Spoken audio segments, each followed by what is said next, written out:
Well, in the report, one of the highlights is about the applied degree for vocational training or VTC. And as the administration said, they'd be very cautious and they'd be considering different factors, one of which would be the impact on university education and university degree, because right now there is a limitation on the number of degrees that universities can offer. So where are you going to add the number, and how? That would also have implications. And if you have any initial thinking, then I hope that the Secretary can share with us.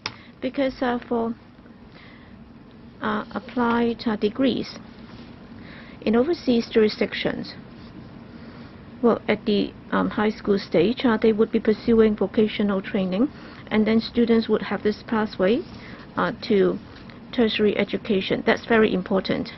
But then, in defining what's meant by applied degrees, it's not just about new degrees or new programs. Well, a couple of years ago, the education panel went to Germany and Switzerland to conduct duty visits. And if you looked at their courses, in fact, when it comes to professional or vocational education, they would be spread out throughout the high school education. For example, there would be engineering programs and also nursing programs. So these programs would often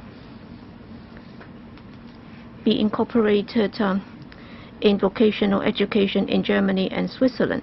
So in universities right now, they've already got such vocational training programs available.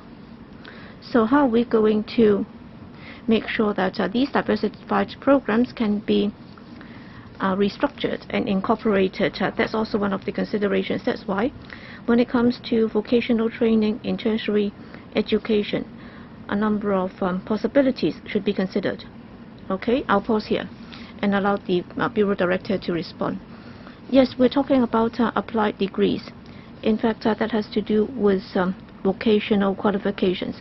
So in the paper, we call it applied degrees. Indeed, in many places, they have similar systems in place. In Hong Kong, it's kind of rare. Well, in Hong Kong's university education, in the past, we did not deliberately distinguish between academic degrees and then applied or vocational degrees. Right now, the consideration is that there are actually two aspects. First, when it comes to applied degrees, what is positioning? That's point number one. And number two, how are we going to deploy resources? Should it be subsidized by the government, or should it be subsidized elsewhere? Well, that's another point. We are conducting studies because mainly we are looking at the distinction between applied degrees and also academic degrees, including the enrollment criteria and so on. So that would also be considered under the pilot program.